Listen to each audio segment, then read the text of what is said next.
Peace, this is Jarrell with Quantum Light Consciousness. Today is the Numerology reading for September 2020. The way that this deck works is that there are actually three aspects for each card in the deck.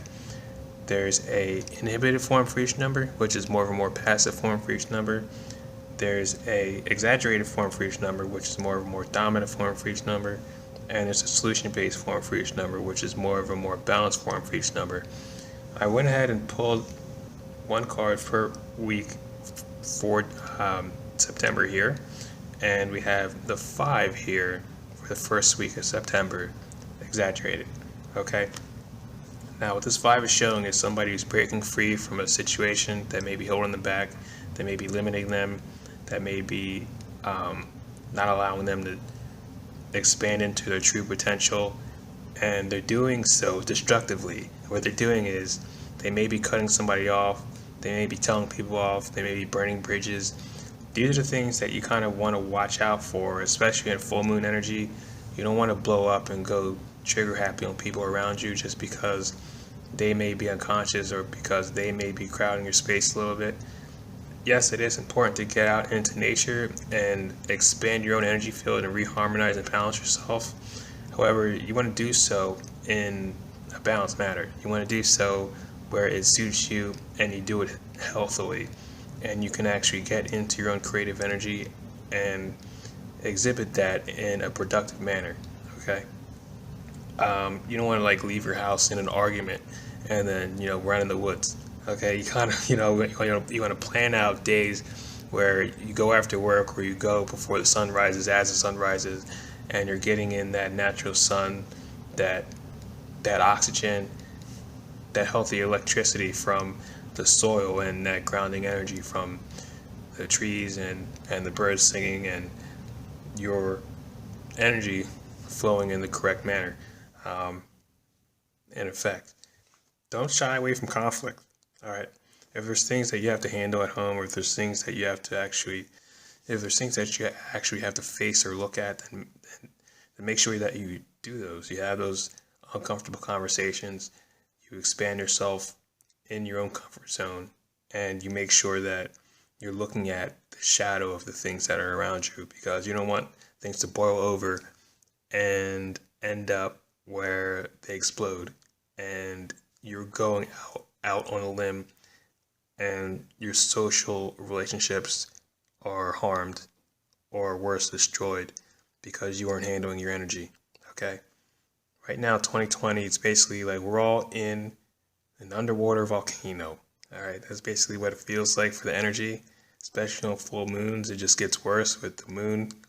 It kind of just sends radicalized energy to the earth because it's a control satellite, believe it or not. So when this energy hits, everybody's triggered, everybody's emotions are on high, and you have to stay cool, calm, and collected because you have that choice, you have that power to do so. Okay, just try to keep everything together. Like that's basically, the best you can do. Okay, you just want to make sure that you're breathing harmoniously, you're centered in your heart, and you understand that when you control your thoughts, your emotions will follow. And when you control your emotions, that is a choice from the level of beingness that you continue to level yourself at. You continue to be yourself, understanding that you're responsible for your own emotions and thoughts. Okay?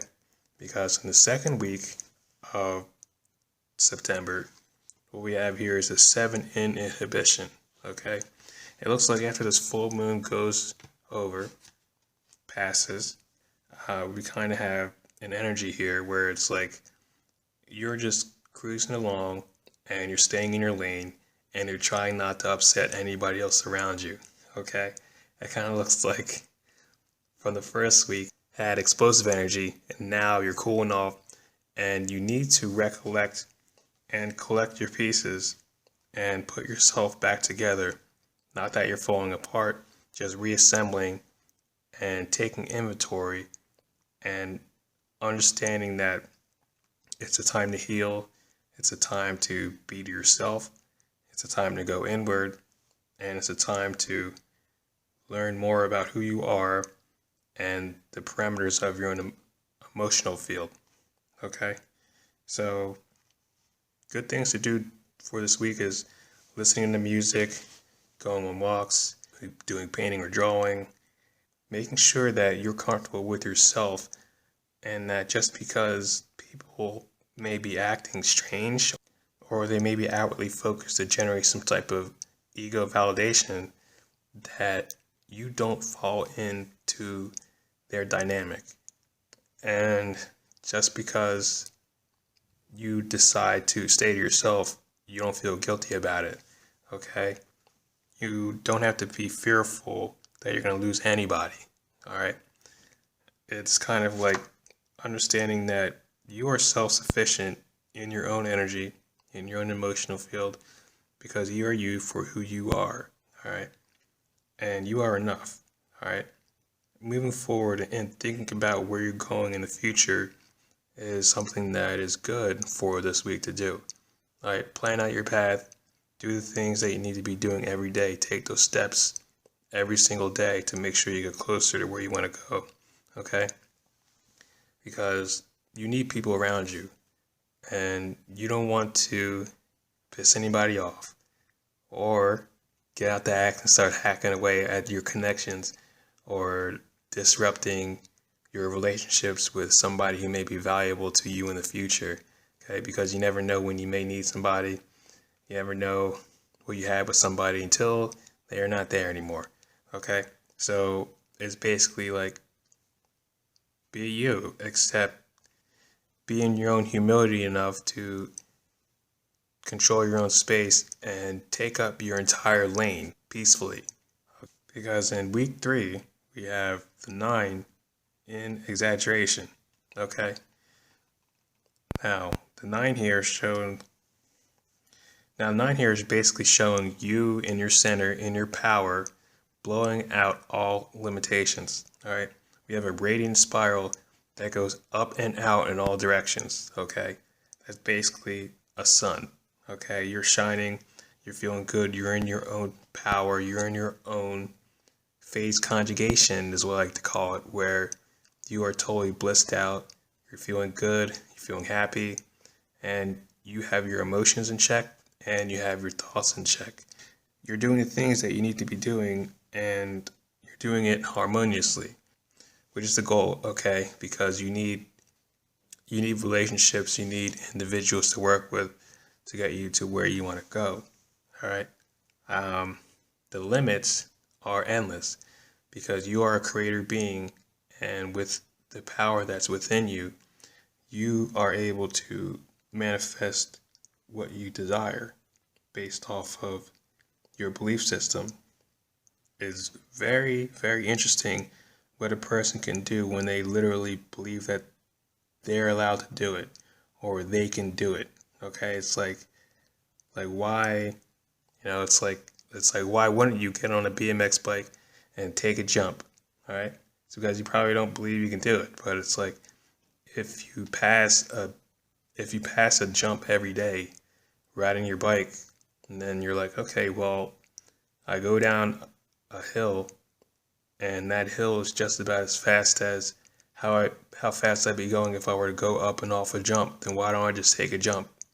Okay, so it's like when you are comfortable and balanced enough, the way you're continuing on your path, you're going to take more risks and you're going to feel better about it. Okay, it's basically what I'm getting here.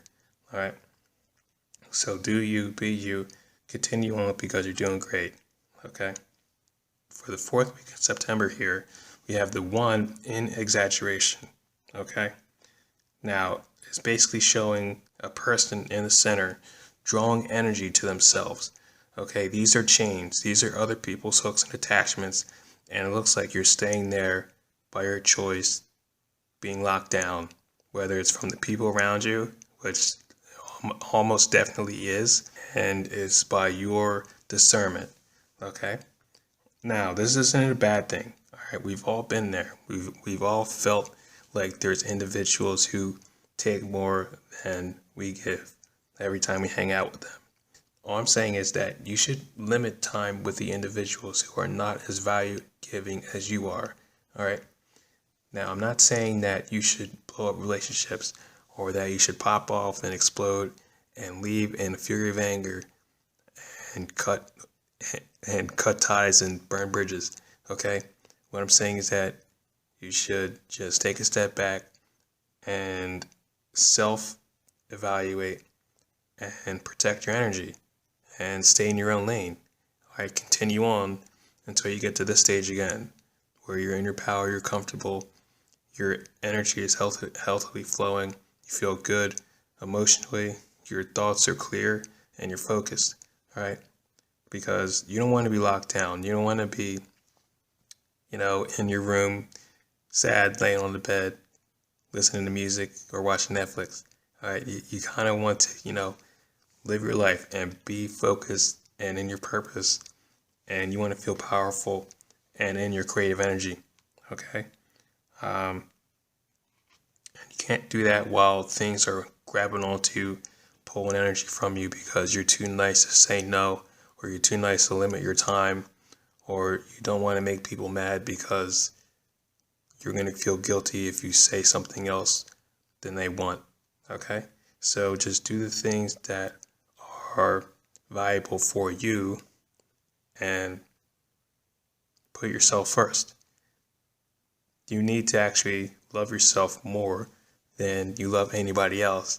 Therefore, that love can expand and eventually radiate to the people around you. Even though as selfish as that may seem, that is the correct thing you need to do. All right. It's a week for self-love. All right. Get into your heart and radiate that self-love, and understand that is your energy of your own personality energy. That is energy that you actually need to thrive and survive off of, because it's the most powerful energy you have. All right, pure creation, God-like love energy of unconditionally existing as pure love itself, because that's what life is. It's pure unconditional love. You can't get any purer than that. Okay, so peace and love. If you guys would like a session, I do sessions at quantumlight.org. And if you guys like these videos and would enjoy seeing more, I urge you to hit the link below this video for the donate. $10, $5, $1, whatever you guys can afford. I'd be very happy and very appreciative if you would chip in and help out with the lightworking movement here in the community. I also do sessions, or if you like to support that way, healing, intuitive coaching, love code art attunements, and so much more. All right, so peace and love. Talk to you soon.